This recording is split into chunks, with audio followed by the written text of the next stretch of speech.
ಮಾಧ್ಯಮದ ಸ್ನೇಹಿತರೆ, ನಮ್ಮೆಲ್ಲರಿಗೂ ಸ್ವಾಗತ ಬಯಸ್ತಾ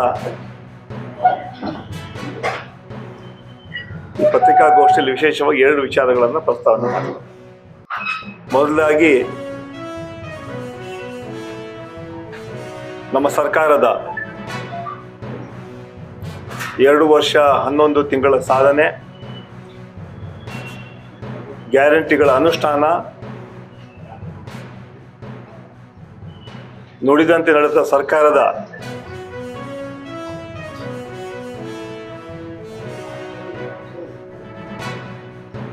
ಕಾರ್ಯಕ್ರಮಗಳು ಜನರು ಮೆಚ್ಚಿ, ಅದರಲ್ಲಿ ವಿಶೇಷವಾಗಿ ಬಾಗಲಕೋಟೆ ಮತ್ತು ದಾವಣಗೆರೆ ಚುನಾವಣೆಯಲ್ಲಿ ನಮ್ಮ ಪಕ್ಷದ ಅಭ್ಯರ್ಥಿಗಳಿಗೆ ಮನ್ನಣೆ ಕೊಟ್ಟು ಗೆಲ್ಲಿಸಿದಂತಹ ಆ ಕ್ಷೇತ್ರದ ಜನರಿಗೆ ಧನ್ಯವಾದಗಳನ್ನು ಅರ್ಪಣೆ ಮಾಡಿ, ಅದೇ ರೀತಿ ರಾಜ್ಯದ ಮುಖ್ಯಮಂತ್ರಿಗಳಾದ ಸನ್ಮಾನ್ಯ ಸಿದ್ದರಾಮಯ್ಯವರ ನಾಯಕತ್ವದಲ್ಲಿ ಹಾಗೂ ಸನ್ಮಾನ್ಯ ಡಿ ಕೆ ಶಿವಕುಮಾರ್ ನಾಯಕತ್ವದಲ್ಲಿ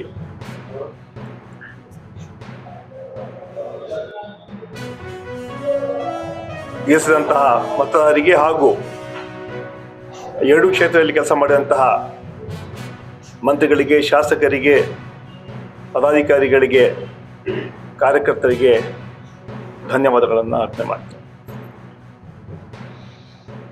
ಈ ಚುನಾವಣಾ ಗೆಲುವು 2028ರಲ್ಲಿ ಬರುವಂತಹ ಅಸೆಂಬ್ಲಿ ಚುನಾವಣೆಗೆ ನನಗೆ ದಿಕ್ಸೂಚಿಯಾಗಿದೆ. 2021ರಲ್ಲಿ ಕೂಡ ನಾವೇ ಜನರ ಮನ್ನಣೆ ತಗೊಂಡು ಅಧಿಕಾರಕ್ಕೆ ಬರ್ತೀವಿ ಅಂತ ವಿಶ್ವಾಸವನ್ನು ವ್ಯಕ್ತಪಡ್ತಾ ಇದ್ದೀವಿ. ಈ ದಿಕ್ಸೂಚಿ ವಿಚಾರ ನಾವು ಹೇಳಿದಲ್ಲ, ಇದೇ ಭಾರತೀಯ ಜನತಾ ಪಾರ್ಟಿಯ ನಾಯಕರು ಚುನಾವಣೆಯಲ್ಲಿ 2 ಕ್ಷೇತ್ರಗಳಲ್ಲಿ ಭಾಷಣ ಮಾಡ್ತಾ ಇದ್ರು. ಈ ಚುನಾವಣೆಯಲ್ಲಿ ನಾವು ಬಿಜೆಪಿ ಗೆಲ್ತೀವಿ, ಇದೇ 2028ರ ಚುನಾವಣೆ ದಿಕ್ಸೂಚಿ ಹೇಳಂತ ಮಾತನ್ನ ಭಾರತೀಯ ಜನತಾ ಪಾರ್ಟಿಯ ಮುಖಂಡರು, JDS ಮುಖಂಡರು ಹೇಳ್ತಾ ಇದ್ರು. ಸೊ ಇದೇ ಒಂದು ದಿಕ್ಸೂಚಿ. ಯಾಕಂತ ಹೇಳಿದ್ರೆ ಜನ 2 ಕ್ಷೇತ್ರಗಳಲ್ಲಿ ನಮ್ಮ ಗ್ಯಾರಂಟಿಗಳನ್ನ ಸಂಪೂರ್ಣವಾಗಿ ಬೆಂಬಲಿಸಿ ನಮ್ಮ ಸರ್ಕಾರ ಸಾಧನೆಗಳಿಗೆ ಶಕ್ತಿ ಕೊಡುವಂಥ ಕೆಲಸ ಇವತ್ತು ಈ 2 ಕ್ಷೇತ್ರ ಜನ ಮಾಡಿದ್ದಾರೆ. 8-9 ತಿಂಗಳ ಹಿಂದೆ ಕೂಡ 3 ಬೈ ಎಲೆಕ್ಷನ್ಗಳಿತ್ತು. ಸಂಡೂರು ಇರ್ಬೋದು, ಚನ್ನಪಟ್ಟಣ ಇರ್ಬೋದು, ಶಿಗ್ಗಾಂವ್ ಸವಣೂರು, ಆ 3 ಚುನಾವಣೆಯಲ್ಲಿ ಕೂಡ ಜನ ಕಾಂಗ್ರೆಸ್ ಪಕ್ಷಕ್ಕೆ ಆಶೀರ್ವಾದ ಮಾಡಿ 3 ಕ್ಷೇತ್ರದ ಜನ ಕಾಂಗ್ರೆಸ್ನ ಗೆಲ್ಲಿಸಿದ್ದಾರೆ. ಅದೇ ರೀತಿ ಈ 2 ಎಲೆಕ್ಷನ್ಸ್ ಅಲ್ಲೂ ಕೂಡ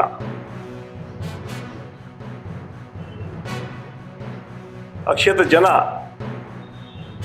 ಸಂಪೂರ್ಣ ಬೆಂಬಲ ಕೊಟ್ಟು ನಮ್ಮನ್ನು ಗೆಲ್ಲಿಸಿದ್ದಾರೆ. ಅದಕ್ಕೆ ನಾನು ಹೇಳಿದ್ದು 2028ರಲ್ಲಿ ಮತ್ತೆ ನಾವು ಅಧಿಕಾರಕ್ಕೆ ಬರ್ತೀವಿ, ಇದೇ ಮುಂದೆ ಚುನಾವಣೆಗೆ ದಿಕ್ಸೂಚಿ ಅಂತ ಮಾತನ್ನು ಹೇಳಲು ಬಯಸ್ತಾ ಇದ್ದೇನೆ.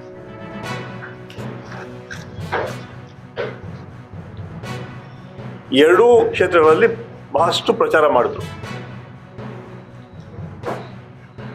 ಆದರೆ ನಾವು ನಮ್ಮ ಪ್ರಚಾರದಲ್ಲಿ ಅದೇನು ಜನರ ತೀರ್ಪು ಅಲ್ಲ, ಅದು ಎಷ್ಟು ಖರ್ಚು ಮಾಡಿರ್ಬೋದು. ಬಾಗಲಕೋಟೆನಾಗ ಹೇಳ್ರಿ, ನಾನು ಜಾತಿ ಆಧಾರದ ಮ್ಯಾಗ ರೊಕ್ಕ ಕೊಟ್ಟರು. ಲಿಂಗಾಯತರಿಗೆ, ಬ್ರಾಹ್ಮಣರಿಗೆ 10,000, ಅದು ಹಿಂದುಳಿದ ವರ್ಗದವ್ರು 5,000. ಸಾಬ್ರಂತ್ರ ಅವ್ರಿಗೆ ಹಾಕ್ತಾರೆ. ಅವ್ರು ಬಿಟ್ಟು ಯಾರು ಜಗತ್ತಿಗೆ ಹಾಕೋರು? 50% ಆಗುತ್ತಾನೆ ಅವ್ರು ಹಾಕ್ತಾರೆ. 50% ಆದ್ಮ್ಯಾಗ ಯಾರು ಸಿದ್ದರಾಮಯ್ಯಗೂ ಹಾಕೋದಿಲ್ಲ, ಡಿ ಕೆ ಶಿವಕುಮಾರ್ಗೂ ಹಾಕೋದಿಲ್ಲ, ಅವರೇ MLA ಆಗ್ತಾರೆ, ಅವ್ರೇ MP ಆಗ್ತಾರೆ ಸಾಬ್ರು. ಅವಾಗ ಇಸ್ಲಾಂ ರಾಷ್ಟ್ರ ಮಾಡೋದು ಬಿಟ್ಟರೆ ಇಲ್ಲಿ 1,000 ರೂಪಾಯಿ ಕೊಟ್ಟರು ಪಾಪ ಅಲ್ಪಸಂಖ್ಯಾತರಿಗೆ. ಲಿಂಗಾಯತರಿಗೆ 10,000 ಕೊಟ್ಟಾರೆ. ಒಂದು ಬೂತಿಗೆ 25 ಲಕ್ಷ ರೂಪಾಯಿ ಹಂಚಾರ. 300 ಬೂತ್ ಎಷ್ಟಾಯಿತು ಲೆಕ್ಕ ಹಾಕ್ರಿ, 75 ಕೋಟಿ ಇಲ್ಲೇ ಆಯಿತು. ಎಲ್ಲ ಇಲೆಕ್ಷನ್ ಕೊಡ್ರಿ. 25 ಲೋಕಸಭಾದ 17ಕ್ಕೆ ಬರ್ಲಿಕ್ಕೆ ಕಾರಣ ಏನು? ಕೊಪ್ಪಳದಲ್ಲಿ ವ್ಯವಹಾರ ಮಾಡ್ಕೊಂಡ, ಚಾಮರಾಜನಗರದಲ್ಲಿ ವ್ಯವಹಾರ ಮಾಡ್ಕೊಂಡ, ಕಲಬುರಗಿಯಲ್ಲಿ ವ್ಯವಹಾರ ಮಾಡ್ಕೊಂಡ, ರಾಯಚೂರದಲ್ಲಿ ವ್ಯವಹಾರ ಮಾಡ್ಕೊಂಡ, ಬೀದರ್ದಲ್ಲಿ ವ್ಯವಹಾರ ಮಾಡ್ಕೊಂಡ, ಖರ್ಗೆನ ವಿರುದ್ಧ ಮಾತಾಡೋ ದಮ್ಮೆಲ್ಲ ಇವರು ಅಪ್ಪ ಮಗ.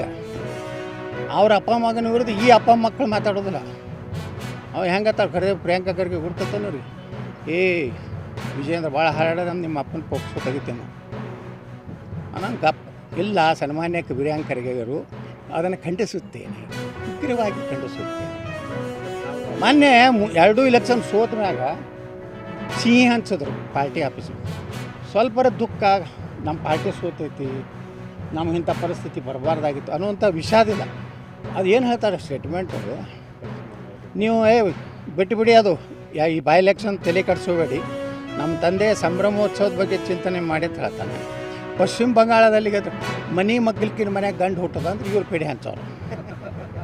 ಇವು ಎಲ್ಲ ಗೊಡ್ಡೆ ಅದಾವೆ. ಇಲ್ಲಿ ಹುಟ್ಟೋದು ಎಲ್ಲಿದೆ?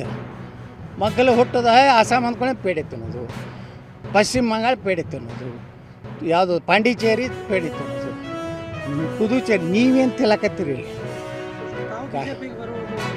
ಅದೇನು ಜನರ ತೀರ್ಪು ಅಲ್ಲ ಅದು. ಎಷ್ಟು ಖರ್ಚು ಮಾಡಿರ್ಬೋದು ಬಾಗಲಕೋಟ್ನಾಗ ಹೇಳ್ರಿ ನೋಡೋಣ.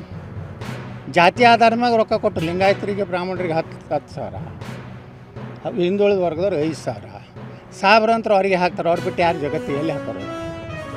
50% ಆಗುತ್ತಾನೆ ಅವ್ರು ಹಾಕ್ತಾರೆ. 50% ಆದ್ಮ್ಯಾಗ ಯಾರು ಸಿದ್ದರಾಮಯ್ಯಗೂ ಹಾಕೋದಿಲ್ಲ, ಡಿ ಕೆ ಶಿವಕುಮಾರ್ಗೂ ಹಾಕೋದಿಲ್ಲ, ಅವರೇ MLA ಹಾಕ್ತಾರೆ, ಅವ್ರೇ MP ಆಗ್ತಾರೆ ಸಾಬ್ರು. ಅವಾಗ ಇಸ್ಲಾಂ ರಾಷ್ಟ್ರ ಮಾಡೋದು ಬಿಟ್ಟರೆ ಇಲ್ಲಿ 1,000 ರೂಪಾಯಿ ಕೊಟ್ಟರು ಪಾಪ ಅಲ್ಪಸಂಖ್ಯಾತರಿಗೆ. ಲಿಂಗಾಯತರಿಗೆ 10,000 ಕೊಟ್ಟಾರ್ರಿ. ಒಂದು ಬೂತಿಗೆ 25 ಲಕ್ಷ ರೂಪಾಯಿ ಹಂಚಾರ. 300 ಬೂತ್ ಎಷ್ಟಾಯಿತು ಲೆಕ್ಕ ಹಾಕ್ರಿ, 75 ಕೋಟಿ ಇಲ್ಲೇ ಆಯಿತು.